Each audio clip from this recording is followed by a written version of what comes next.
Welcome to this Fathom interview. I'm Deputy Editor Jack Aberjackman. With me is our editor Alan Johnson, and we're delighted to be joined today by Matthew Levitt. Matthew is an expert in counterterrorism and intelligence. He's director of the Washington Institute's Jeanette and Reinhard program on counterterrorism and intelligence, and author of books including Hamas, Politics, Charity and Terrorism in the Service of Jihad, Negotiating Under Fire, Observing Peace Talks in the Face of Terror Attacks, and Hezbollah, the Global Footprint, Lebanon's Party of God. Welcome, Matthew. Thank you so much for having me. It's good to be back. So you addressed two big questions in a recent article for the Washington Institute. What are Hamas's goals and what is its strategy for achieving them? They're going to be our questions today. So let's start with this. You write, quote, "In seeking to force a new government structure on Gaza and to refashion the Palestine Liberation Organization in its own image, Hamas hopes to impose a Hezbollah model on the territory." Can you unpack that for us? Yeah, sure.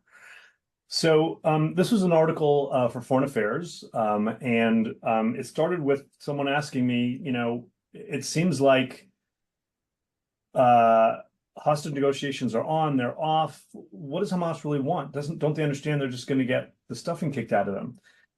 And it actually made me take a step back and try and think through all of this and look at what Hamas has been saying after October 7th, recently, before October 7th, and actually a pretty clear picture came through. And that is that October 7th was very much planned, intended to play out the way it has played out, which I think surprises many people, because the bottom line is that Hamas wanted to relieve itself of the burden of sole governorship of Gaza, which it saw after all these years governing the Gaza Strip, that it was at this point getting in the way of its true desire to destroy Israel, its quote-unquote resistance, as it puts it, terrorism, as I would put it. And it wanted to have instead two things. One, to not be the sole entity responsible for governing Gaza, but to be part of whatever governance structure comes next. And as part of that, it has wanted for a very long time to reshape the Palestine Liberation Organization, the PLO, and to become a part of it through participating in this Palestinian political structure, to move Palestinian politics, society, away from the Oslo Accords and a two-state solution towards its idea of a singular Islamist state in all of historic Palestine, as they would put it. And that they wanted to have in Gaza in particular, as opposed to, say, the West Bank or Lebanon, where they also have supporters in military structures. In Gaza, they want to have the Hezbollah model, which means in Lebanon, Hezbollah has parliamentarians in the parliament. It leads a political bloc that has a blocking third in the parliament. So it basically gets to say, along with its allies, what laws will pass, what laws will not. It has members who are beholden to the group, to Hezbollah, who are ministers in the government.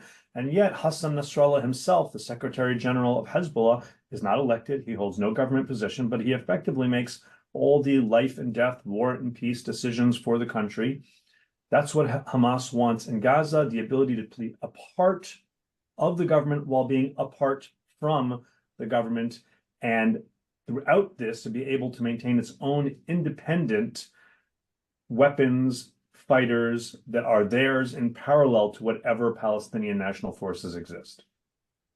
And do you think they still think that's a potential outcome that a Palestinian Authority that the US and others hope to see, quote unquote, reform, but that an authority like that governing in consort with Hamas would receive the international backing it would need? Are they still under this apprehension?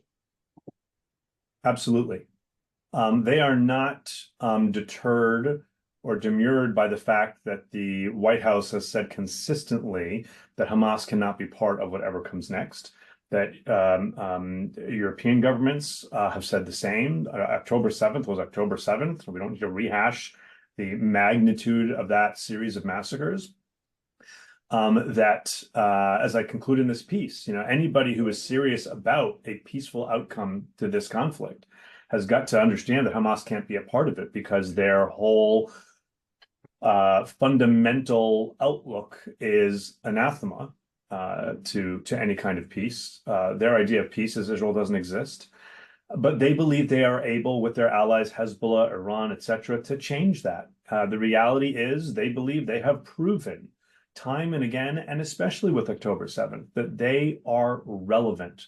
That decisions can't be made within Palestinian society without them because they are there. They are powerful, because they represent a significant number of people. By the way, a lot of that representation may be because people are fed up and annoyed with the incredibly corrupt Fatah. And I think a lot could be done if we could actually reform Fatah and the Palestinian Authority, which is an if, but is, I don't think, beyond the realm of the possible. But Hamas does not believe that by any stretch of the imagination, it's down and out. That's why Hamas has said just as recently as today that it is not even looking at, it is not even going to consider the latest Israeli ceasefire proposal for a hostage prisoner swap, which the US and Qatar and others have said is even more forthcoming than the last ones have been. And the last ones the US said were extremely generous. Hamas says we're not even looking at it because we are not going to negotiate until this war is ended. They understand that the Israelis are out to destroy Hamas's military capability and its governance project.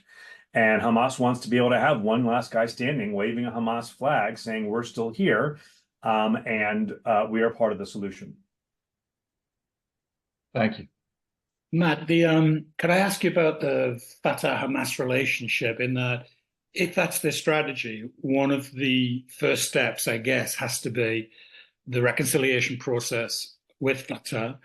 That's what gets them inside the governance structures, the PLO, the PA, and so on. My question, I guess, is how realistic do you think that is, in light of the fact that Hamas have been pretty open that their strategy is to reconcile only to eventually take over? Now, so when we witness Fatah saying, you know, Hamas are brothers and we're going to talk to them and look at reconciliation, are we looking at Fatah pretending to think that because its own base wants to hear that?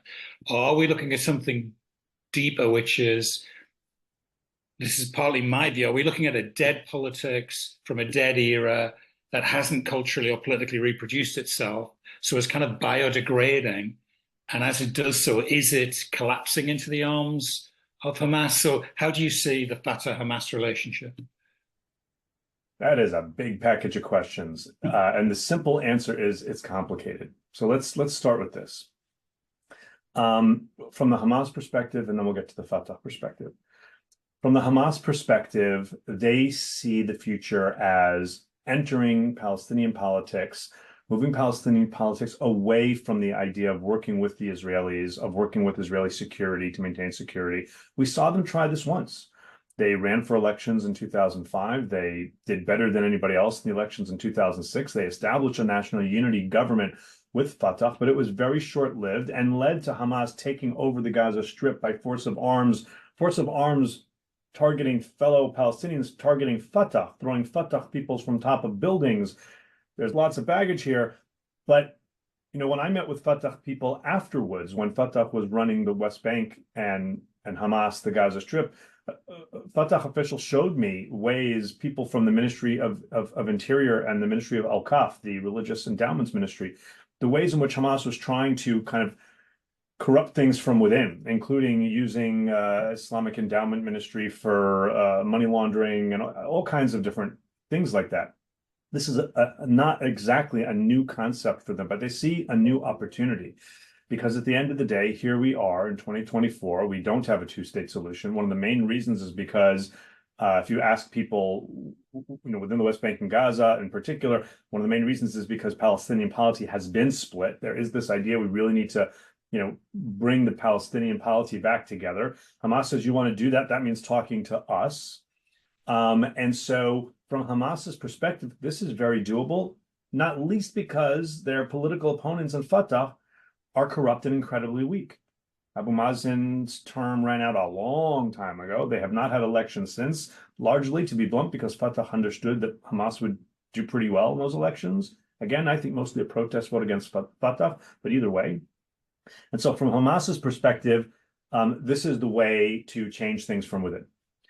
From Fatah's perspective, they have a they have a bunch of problems, not least of which is that Fatah is not at all united. And so behind the back of Abu Mazen and his cadre, a bunch of others who are kind of Fatah but opposition to Abu Mazen have been fairly openly. I've been writing about it in other pieces than the one we're talking about now, meeting with Hamas officials about just this type of conversation. Like, what would a new national unity government look like with different Fatah people, not Abu Mazen? There are people within Fatah who honestly see this as the way forward, but they also see it as a way to finally get Abu Mazen to retire and to move on. Dealing with the international community and international aid that might not be so forthcoming under such a circumstance, and without which no Palestinian governance structure will survive, is tomorrow's problem. And I think they believe that at the end of the day, the international community, especially after the last 8 months of suffering in Gaza, are not going to say, no, forget it, we're just not helping you. They will come around and they will help even a government that is run together with Hamas. That's their calculation. Jack, can I throw one more question in before we move on, which is a lot of politicians in the UK and America talk about a reformed Palestinian Authority as the possible basis of a new governance structure. On the other hand, other people point to, there was a Gatestone Institute article recently, I think today, that said the Al-Aqsa Martyr Brigades were involved on October the 7th, and they're essentially no different, really, and so on. So how do you see the realism behind this aspiration to reform the PA? Is this something Western governments are holding on to for want of any more realistic policy, or do you think it's something that could actually happen? I do think that it is the lowest common denominator and realistic policy. It's what we have. And by it, I don't mean including Al-Aqsa Martyrs Brigades, right? Al-Aqsa Martyrs Brigades is not mainstream Fatah. It is Fatah. There's no getting around that. For that matter, PLO includes things like the PFLP, which was involved in October 7th and has been exceptionally involved in the most, kind of heinous ways in student campus protests, meaning not the kind of legitimate, there's a right to protest, but the let's get violent, Intifada worldwide, not about 1967 and occupation, but about 1948 and whether Israel has a right to exist and everybody who's a Zionist is evil. That's largely being driven by PFLP, Samidun, those types. Look, it's telling that RPA is an acronym already, Reformed Palestinian Authority. My first meeting where I heard it, I had to lean over. I'm like, what's an RPA? Right? People just, on one day came up with it, and the next day it was part of the lexicon. You could reform the Palestinian Authority in a way that is real. You could claim to reform the Palestinian Authority and give it a new label of RPA that's not so real. And I think that the proof's going to be in that pudding. The idea that the UAE and Egypt and others are going to come into Gaza post-conflict and just fix everything without there being Palestinian self-governance of some sort is a pipe dream. There is no alternative. The idea of working with tribes and families as if they will be separate from the governance structures that exist reminds of the failure to try and do that pre-Oslo. So this is what's there. And I think we all need to think in terms of stages here. What would be the structure for immediate, like literally the day after violence ends? What would be the period of time over which there would be reform, and what would that reform look like? Who would be there on the ground to provide security, direct traffic, pay teacher salaries? And then what would the hoped for ultimate reformed Palestinian Authority look like? By definition, it has to be a process, not only because you can't snap your fingers and something like this happens, but because to actually reform and to prove to people that this reformed entity can not be corrupt like the current one, will provide the services, etc. That is a process of its own where it starts and proves itself. Thank you. I'm going to throw an extra question in now. I mean, do you think the US has sort of people in mind when it talks about the reform? Do are they wanting to bring back Fayyad or Dakhlan, or do they want the Israelis to release Barghouti? Like who do they envisage this being? So we're jumping the gun here. I'm sure that different people have ideas for who might be potential players and who might be potential players at different parts of that kind of three-phased timeline. I think people are wisely not going out there and saying this is the person because this cannot be just personality driven anymore. The idea here is to build structures and bureaucracies and systems. And I think we need to be very, very, very open to there being a someone, multiple someones who are not the same old names we've all known. I think that's one of the frustrations that people in the West Bank and Gaza have, that Palestinians have, is the options they're being given are the same old options. And then there's some piece of this that I'm not sure we're going to have as much say over as we'd like, because some of these individuals and factions come with a lot of support and backing from one Gulf state or another Gulf state or Egypt. And to get those partners involved, I think probably some of those stakeholders are going to want kind of their guy or their guys to be involved. And I think, therefore, we're probably going to see a little more flexibility in some of those people being involved in like the immediate day after and that process, with an eye towards the ultimate goal of a new Palestinian political structure for Palestinians across the Gaza Strip and the West Bank that does not include Hamas being more broadly representative. Thank you, Matthew. That's really helpful. Shift topic, or sort of return to kind of Hamas's strategy. You write in the piece we've mentioned that Hamas has strategic patience, and that, quote, its primary goal was to initiate a longer and inexorable process leading to Israel's destruction, quote. Can you talk a bit about how you think it envisages that process developing and the roles different players, itself included, will have in this? So I think a lot of people kind of historically thought of Hamas as whatever, it's just not a big deal. I recently spent a decent amount of time in Europe, and I can tell Europeans have typically like, look, all right, so it's horrible, a suicide bombing, a rocket attack, it's all, but it's not existential. And Hamas has always seen itself as an organization that would ultimately pose a truly existential threat to Israel. Say what you will, but they're true believers. When they took over the Gaza Strip, which I think happened very, very quickly in ways they didn't anticipate, frankly, not unlike the way ISIS took over Mosul years later. But then they had this control over the Gaza Strip, and they said, okay, we're going to build here a foundation, a platform from which we can further our agenda. I think many people thought, well, that agenda would be that 3 days after they took over, they'd start a rocket war with Israel. Hamas is much, much smarter than that. We in the West, let me say we Americans, speaking for myself in particular, we're very much an instant gratification society. Okay, we have a hard time understanding when people are willing to truly have strategic patience and play the long game, especially when that long game can very easily exceed their lifetimes. That's not how Westerners, and certainly I'll just say Americans, think. When people think that way, we assume they're being irrational, but in fact, they're engaging in a very rational calculus that's just different than ours, assessing risk and benefit differently. That's Hamas.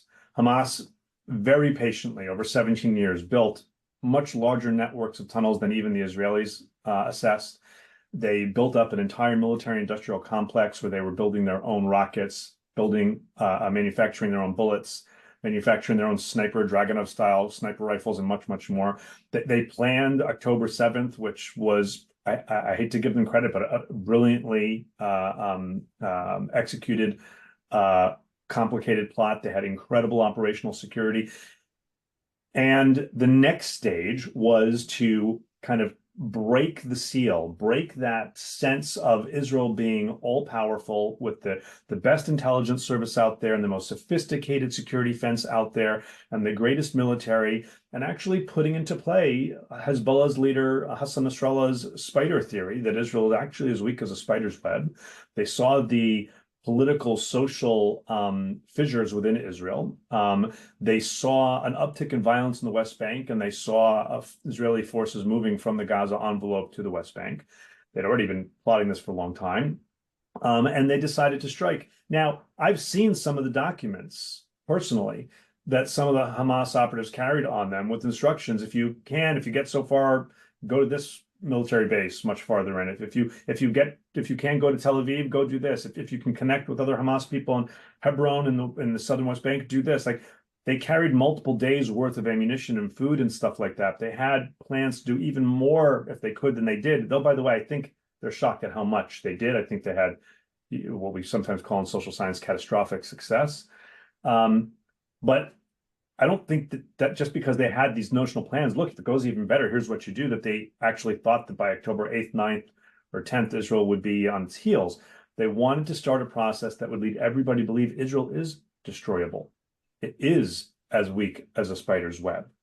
They understand very well, Sinwar, who spent so much time in Israeli prisons, understands Israelis very well. If Israeli society was able to kind of freak out as much as it did over the kidnapping of Gilad Shalit, one person, what would happen if we kidnapped many, many more, said Hamas. Live people, dead people, do really egregious things to force the Israeli society to respond. I feel dirty letting the words pass my lips, but it's Hamas's words. They said, we need the blood of Palestinians to spill to get public opinion. That was the plan as they articulated it. And so I think that from their perspective, I think they thought Hezbollah and others would get even more involved than they have. But the late Iranian Quds Force General Qasem Soleimani came up with this idea of uniting the fronts. It has now been operationalized. It has been tested and proven. This will now be the new normal. Certainly Iran and its proxies would like it to be the new normal. And Hamas now feels like this is where it's at, right? They look at the world. They see students protesting around the world, not saying, look at how horrible the Israeli military incursion is. Look at all the deaths in Gaza, saying Israel has no right to exist. Right? Just not believing the evidence of women being raped and all this kind of stuff. And they say, look, we have momentum on our side. And this can be a slow process from their perspective.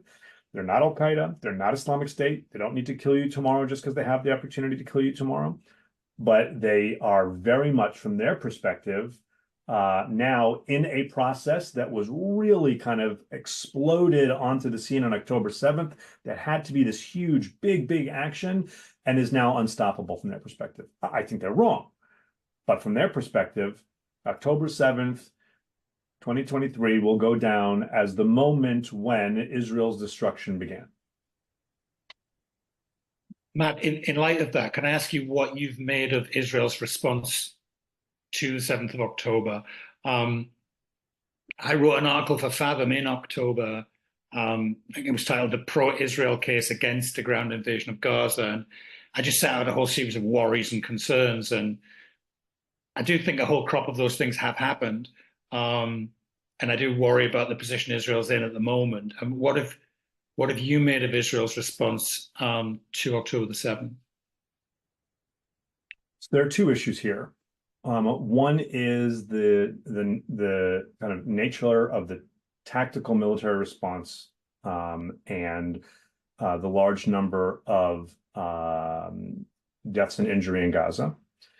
Part and parcel of that is the kind of very uncomfortable business of how do you count these casualties.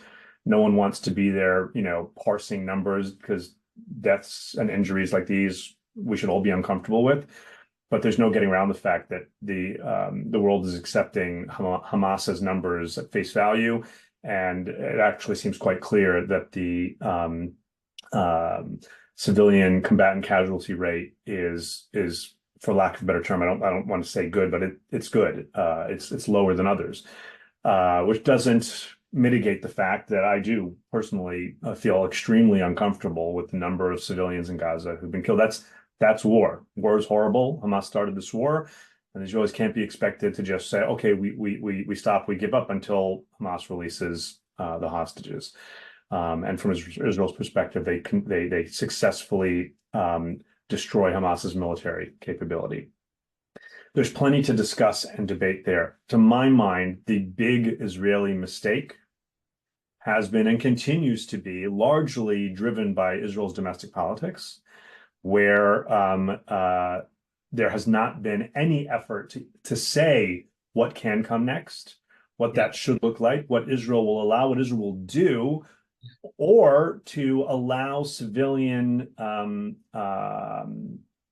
life to resume in the areas that Israel has freed from Hamas rule and militancy, which explains in part why they've had to go back into areas in the north and central Gaza, even once they had operated there.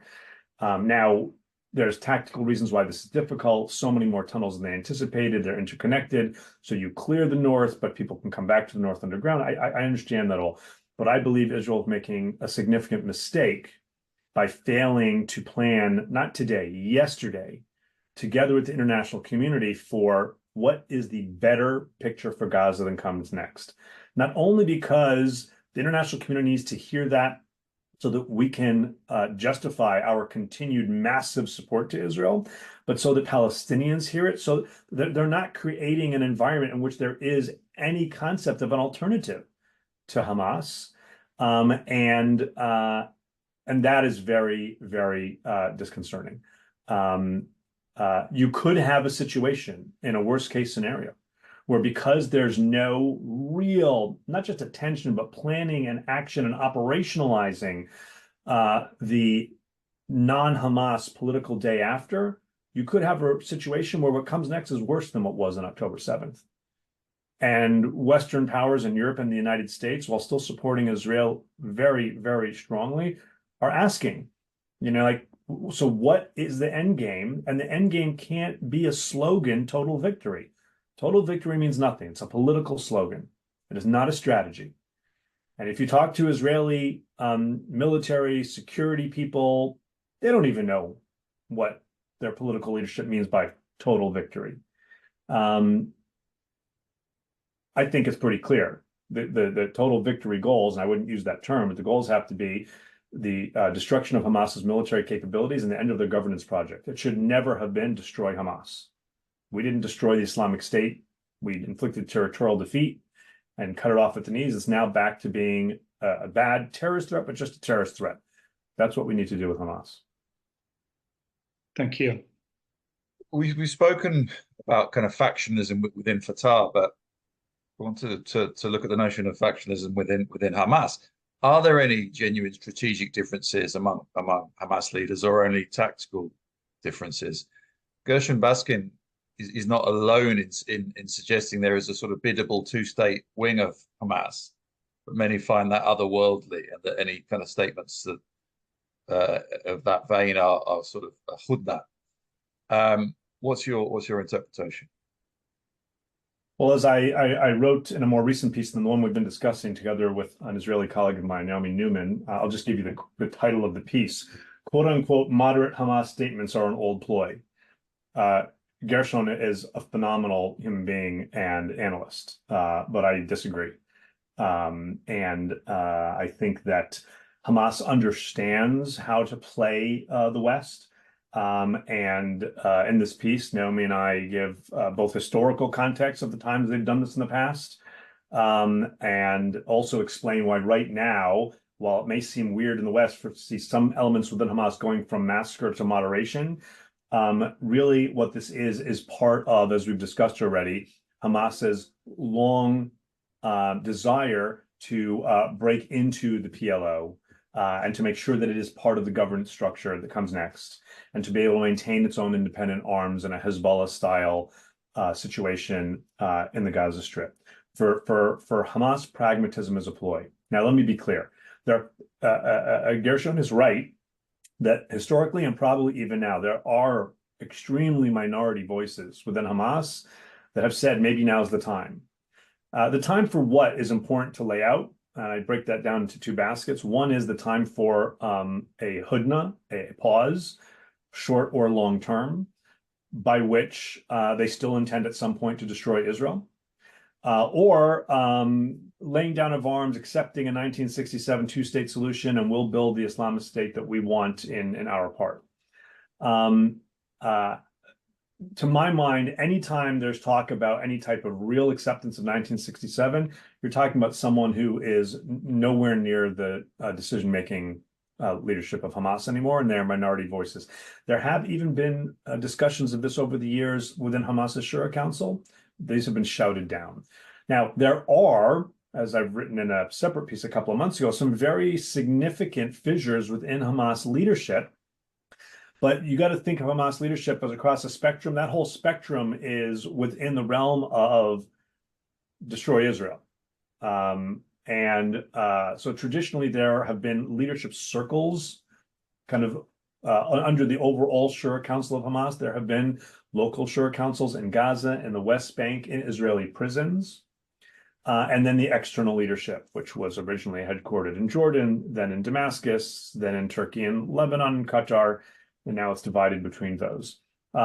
Since October 7th, there has been some not insignificant tension between Yahya Sinwar, who's the head of Hamas in Gaza and running the war and holding the hostages, and the Ismail Haniyehs and Khalid Mishals and others, largely in Qatar, but also in Lebanon and in Turkey.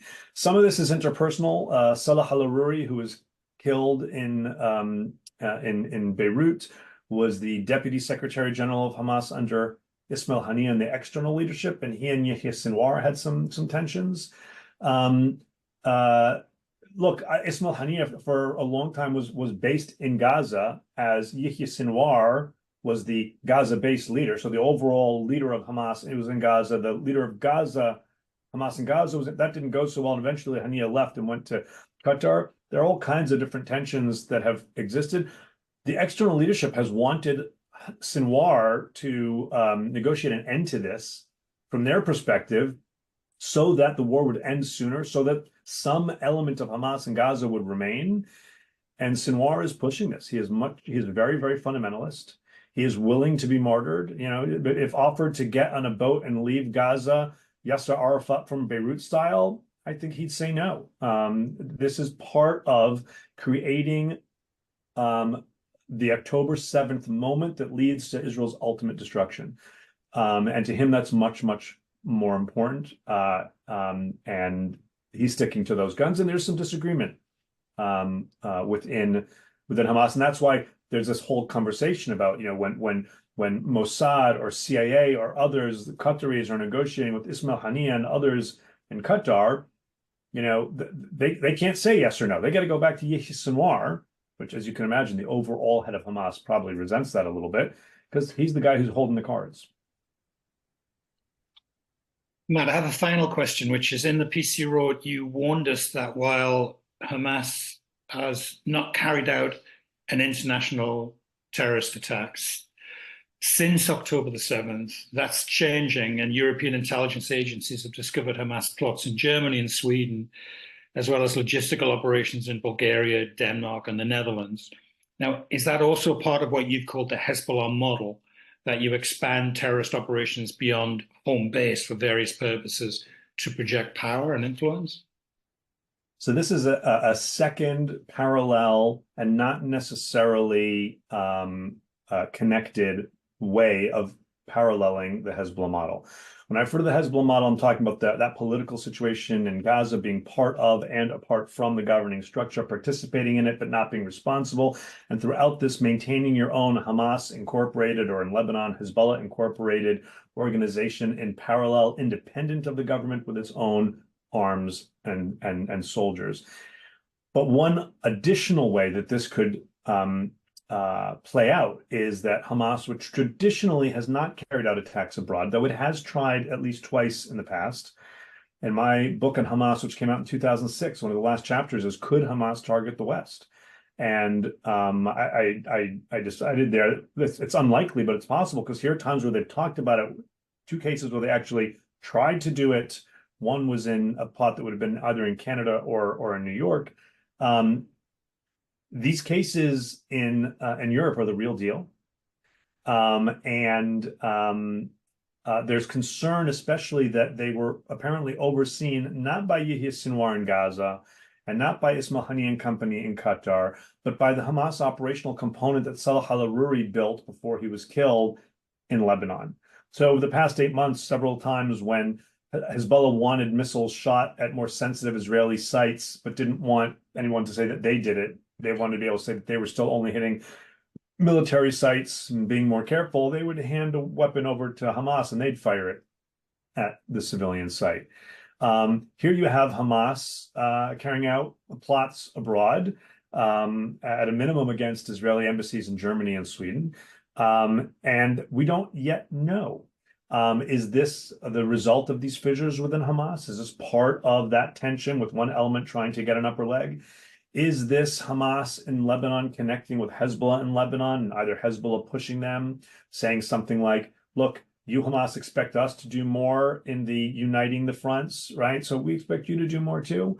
Is it the other way around, that Hamas came to Hezbollah and said, look, we want to do this now? Is one part of Hamas pushing this and another not? None of this is entirely clear. And more information is going to need to come out. I've been talking to people about it and plan to write something about it, but I'm waiting as I cross a few more T's and dot a few more I's. But I do fear that at least some within Hamas, at least some factions within Hamas, which is not to say rogue factions, believe that this is part of the toolkit going forward to put still more pressure on Israel as part of this effort post-October 7th to ratchet up the pressure, leading to Israel's destruction. Thank you. Thank you, Matthew. Thank you for all of that. It's absolutely fascinating. In nearly all of these Fathom interviews we do, I come away much more informed, but also much more depressed. And I suspect that's... Think about it from my perspective. It's 9:40 in the morning and I want to drink. Thank you very, very much indeed, Matthew.